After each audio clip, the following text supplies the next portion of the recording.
जय माता दी दोस्तों, धर्मवाणी चैनल पर आपका स्वागत है। पूजा पाठ, ध्यान, अध्यात्म और राशिफल से संबंधित सभी प्रकार की जानकारी के लिए आप हमारे चैनल को जरूर सब्सक्राइब कर लें। माता का आशीर्वाद पाने हेतु कमेंट में जय माता दी जरूर लिखें। अगर आप भी लव मैरिज को लेकर भविष्यवाणी पाना चाहते हैं कि आपकी शादी लव मैरिज होगी या फिर अरेंज्ड, तो आप धर्मवाणी के व्हाट्सएप नंबर पर अपना और अपनी पार्टनर का जन्मदिन भेजें। हम आपको जन्मदिन से यह जानकारी देंगे कि आपकी शादी माता पिता की सहमति या फिर आपकी पसंद से होगी।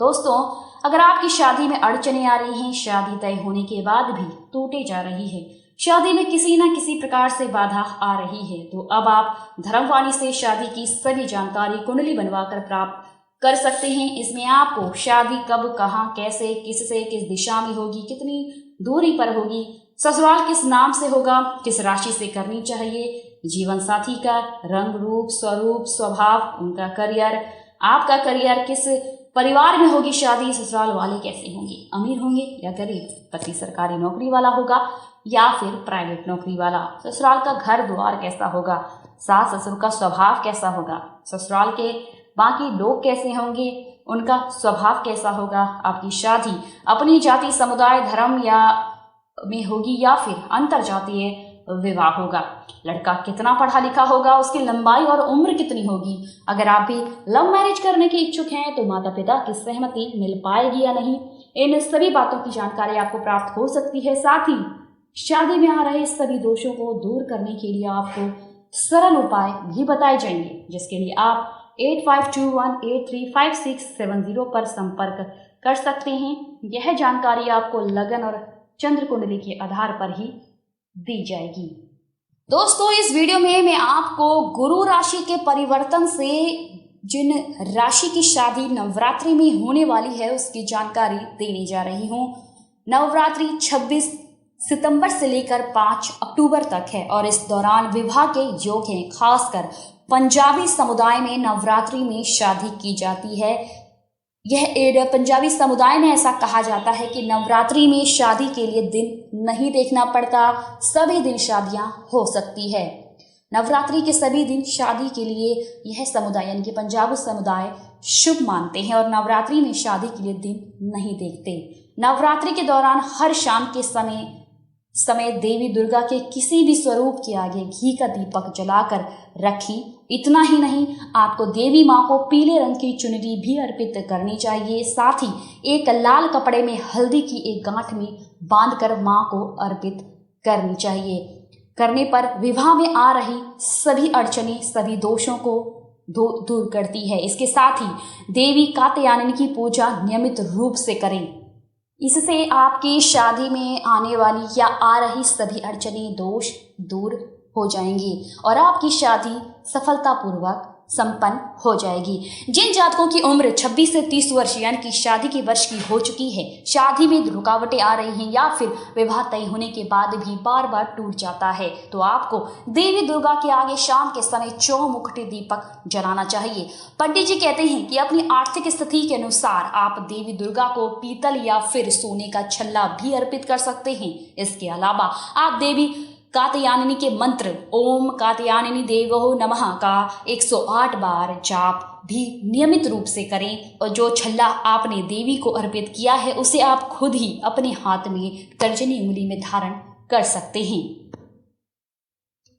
दोस्तों, यदि आपकी उम्र 30 वर्ष से अधिक हो चुकी है और उनके बाद भी जातक या जातिका के विवाह में अड़चने आ रही हैं और नवरात्रि के दौरान आप नियमित रूप से आम की लकड़ी से हवन कर सकते हैं। इसके साथ ही आप हवन सामग्री में पीली सरसों के दाने मिला लें और अब आप हवन सामग्री से आपको 108 बार ओम हे ह्री क्ली चामुंडाय विचे नमः का जाप करते हुए आहुति देनी है। यदि आप ऐसा नियमित रूप से करते हैं तो विवाह में आ रही सभी अड़चने, सभी दोष, सभी अटकनें दूर हो जाती हैं और आपका विवाह तय हो जाता है। वह शादी भी सफलतापूर्वक बहुत ही अच्छे तरीके से संपन्न हो जाती है। दोस्तों, गुरु राशि के परिवर्तन से, जैसा कि मैंने आपको बताया, गुरु राशि के परिवर्तन से मीन राशि के जातकों के विवाह व सगाई के योग नवरात्रि में प्रबल हैं। दोस्तों, गुरु को शिक्षा, ज्ञान, शिक्षक, संतान, बड़े भाई, शिक्षा, धार्मिक कार्य,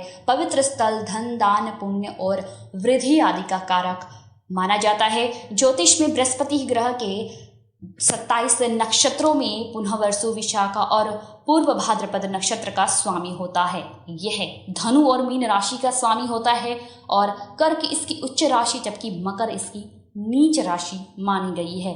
जिस व्यक्ति पर बृहस्पति ग्रह की कृपा बरसती है उस व्यक्ति के अंदर सात्विक गुणों का विकास होता है, ऐसा कहा जाता है। इसके प्रभाव से व्यक्ति सत्य के मार्ग पर चलता है और कुंडली में यदि कोई भाव कमजोर है उस पर यदि आपकी गुरु की दृष्टि पड़ जाए तो वह भाव भी मजबूत हो जाता है। गुरु के मजबूत रहने से लड़कियों के विवाह जो होते हैं वह जल्दी ही संपन्न होते हैं, ऐसा कहा जाता है। तो चलिए दोस्तों आगे बढ़ते हैं और जानते हैं मीन राशि के बारे में जिनकी शादी व सगाई के प्रबल योग हैं नवरात्रि के दौरान। दोस्तों डी नाम के जातकों की राशि जो होती है वो मीन होती है और मीन राशि के जातकों की जो शादी की उम्र है वो 21 वर्ष से प्रबल होते हैं। यानी कि मीन राशि या फिर डी नाम की जातकों की शादी के जो योग हैं, प्रबल योग जो हैं वो 21वें वर्ष से बनने लगते हैं और यह 32वें वर्ष के दौरान तक होते हैं। यानी कि मीन राशि के जातकों की जो शादी के प्रबल योग हैं वो 21 वर्ष से लेकर 32वें वर्ष तक हो सकते हैं। इनकी शादी का महीना जनवरी, फरवरी या मई का हो सकता है। मीन राशि यानी कि डी नाम के जातकों को शीघ्र विवाह के लिए तुलसी के पौधे के नीचे घी का दीपक अवश्य जलाना चाहिए और इस नाम के लड़के व लड़कियों की शादी के योग एस, जी तथा वी नाम से होने की संभावनाएं सर्वाधिक रहती हैं। हालांकि अगर इनकी शादी मेष राशि से हो जाए तो इनका वैवाहिक जीवन, इनका करियर, इनके पार्टनर का करियर और भी अधिक सुनहरा व अच्छा रहता है।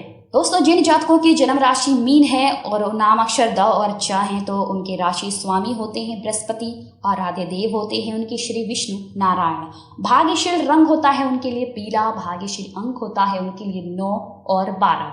राशि धातु होता है कांस्य, राशि शुभ रतन होता है पुखराज, राशि स्वभाव होता है उनका द्विस्वभाव, राशि अनुकूल वार होता है बृहस्पतिवार, सोमवार तथा मंगलवार, राशि अनुकूल रतन है पुखराज, मोती तथा मूंगा, अनुकूल दिशा है उनके लिए उत्तर दिशा, राशि तत्व होता है जल। दोस्तों मीन राशि के जातकों को अपनी शीघ्र विवाह तथा अच्छे से अपने विवाह के संपन्न के लिए हर बृहस्पतिवार को विष्णु नारायण मंदिर जाकर विष्णु नारायण जी का भक्ति भाव से पूजा पाठ करनी चाहिए। दोस्तों वीडियो में बताई गई सभी जानकारी आपको ज्योतिष, पंचांग और मान्यताओं व धर्म ग्रंथों से दी गई है। हमारा उद्देश्य महज सूचना पहुंचाना है। आप इसे सूचना हेतु ही लेते हैं या फिर इसके अतिरिक्त अगर आप इसे मानते हैं, अपनाते हैं या फिर इनका उपयोग करते हैं तो इससे पहले अपने नजदीक के किसी भी कुल पंडित से अवश्य संपर्क कर लें। अगर आप चाहें तो हमारे चैनल यानी कि धर्मवाणी से भी संपर्क कर सकते हैं। यह जानकारी आपको जन्मदिन के हिसाब से दी गई है। कुंडली से इसमें मामूली बदलाव हो सकते हैं। दोस्तों इस तरह की और अन्य जानकारी और अन्य वीडियो देखने के लिए हमारे चैनल को जरूर सब्सक्राइब कर लें। आपको यह जानकारी कैसे लगी लाइक, कमेंट और शेयर कर हमें जरूर बताएं। माता रानी की कृपा से आपके चेहरे पर हमेशा मुस्कान बनी रहे। आप सपरिवार स्वस्थ एवं सुखी रहें। आप सभी के प्यार और स्नेह के लिए आप सभी को हृदय से धन्यवाद। आप लोग इसी तरह हमारे साथ जुड़े रहें। इन्हीं शुभकामनाओं के साथ मैं आपसे विदा लेती हूँ कि आप जहाँ रहें मस्त रहें, स्वस्थ रहें और व्यस्त रहें। माता रानी की कृपा से आपको ढेर सारी खुशियां और खूबसूरत दुनिया मिले। जय माता दी।